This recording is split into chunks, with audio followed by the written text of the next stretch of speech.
முதல்வர் படைப்பகங்கள் சென்னையில் சென்னை பெருநகர மாநகராட்சியின் சார்பில் 10 இடங்களிலும் சென்னை பெருநகர வளர்ச்சி குழுமத்தின் சார்பில் 22 இடங்களிலும் இந்த படைப்பகங்களை அமைப்பதென்று திட்டமிடப்பட்டு மாண்புமிகு முதல்வர் அவர்களுடைய திருக்கரங்களால் இதுவரையில் 3 படைப்பகங்கள் திறக்கப்பட்டிருக்கின்றன. வருகின்ற 25ஆம் தேதிக்குள் 10 படைப்பகங்கள் மாண்புமிகு முதல்வர் அவர்கள் பொற்கரங்களால் திறக்கப்பட உள்ளது.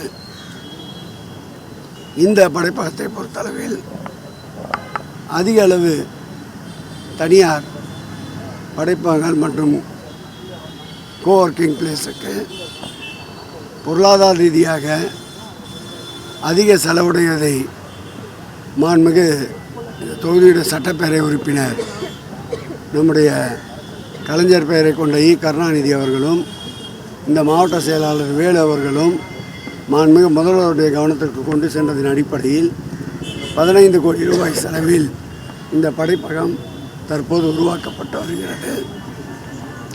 வருகின்ற 25ஆம் தேதிக்குள் இது மக்கள் பயன்பாட்டிற்கு மாணவ செல்வங்கள் பயன்பாட்டிற்கு அர்ப்பணிக்கப்படும்.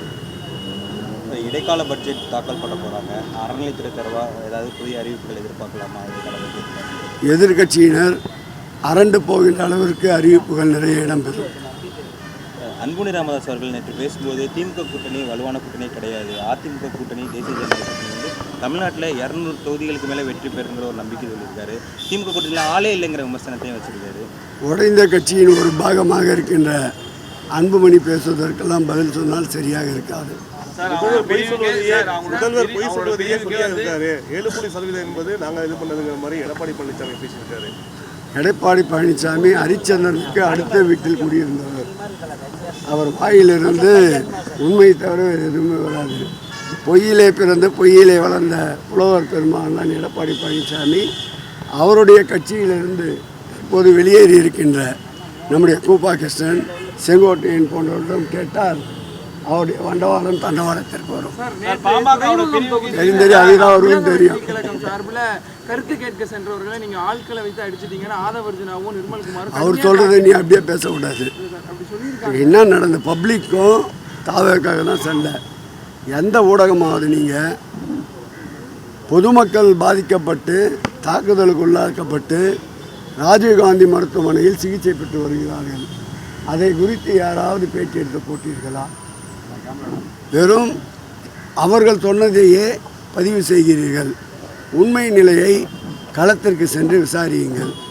அதே போன்று பாதிக்கப்பட்டு ராஜீவ்காந்தி மருத்துவமனையில் அனுமதிக்கப்பட்டிருப்பவர்கள் யார் என்பதை விசாரியுங்கள். முழுக்க முழுக்க பொதுமக்கள். இது பொதுமக்களுக்கும் அந்த இயக்கத்தை சார்ந்த அந்த கட்சியை சார்ந்தவர்களுக்கும் இடையே ஏற்பட்ட மோதல். எப்படி பனையூரிலே பிரச்சனைகள் மோதல்கள் தொடர்ந்து கொண்டிருக்கின்றதோ அதே போன்ற ஒரு மோதல் தீர விசாரித்து உண்மையை மக்களுக்கு தெரிவிங்க. குறிப்பாக சென்னையில் வந்து வர சட்டப்பேரவை தேர்தலில் எல்லா கட்சியுமே சென்னையில் வெற்றி பெறுவதற்கு வந்து மும்முரமாக இருக்காங்க.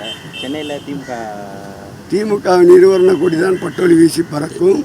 கிழக்கு சூரியன் உதிக்கின்ற இடம். ஆகவே சூரியனை சின்னமாக கொண்டிருக்கின்ற இந்த இயக்கம்தான் சுடரொளி வீசி பறக்கும். செயின்ட் ஜார்ஜ் கோட்டை என்னாலும் எங்கள் முதல்வர் வசம். அதில் எந்த சக்தியாலும் தடுக்க முடியாது. 22 தொகுதிகளிலும் மாண்புமிகு முதலமைச்சர் அவர்களுடைய வெற்றி கொடிதான் பறக்கும். ஏங்க அப்பாவே ஒழுங்காக வச்சுக்க தெரியல, அவர் ஒரு கட்சி வேறு வச்சிட்டு இருக்காரு. அதுக்கு வேறு கேள்வி கேட்டுனா அதுக்கு வேறு பதில் சொல்லின்னு இருக்கணும். கதறாருங்க அவர். பாவமாக இருக்கு அவரை பார்த்தா. கருத்து கேட்புங்கிற இதில் மக்கள் மீது தாவேக்கனார் தாக்குறாங்கிறத எடுத்துக்கலாமா? இல்லை, நீங்கள் போய் உண்மையை விசாரிங்கன்ற. ராஜீவ்காந்தி மருத்துவமனையில் 3 நபர்கள் மகளிர் தாய்மார்கள் அனுமதிக்கப்பட்டிருக்கிறார்கள். அவர்களை சென்று கேளுங்கள். அவர்கள் கட்சியை சார்ந்தவர்களா பொதுமக்களா? அவர்களெல்லாம் வந்தவர்கள் என்ன பேசினார்கள்? வந்தவர்கள் அந்த பகுதியை சார்ந்தவர்களா? வந்தவர்களுடைய தோற்றங்கள் எப்படி இருந்தது? இதையெல்லாம் அவர்களும் விசாரித்து உண்மையை வெளிக்கொண்டு வருங்கள். இது போன்ற செயல்களை வைத்து தங்கள் இயக்கத்திற்கு கலர் மெருகேற்ற துடிக்கின்றார்கள். அதற்கு நாமும் சேர்ந்து விளம்பரம் கொடுக்க தயாராக இல்லை. உண்மையை அறிந்து நீங்கள் அதை ஊடகத்திலே வெளிக்கொண்டு வாருங்கள். அப்படியே கிளம்பிப்போங்க.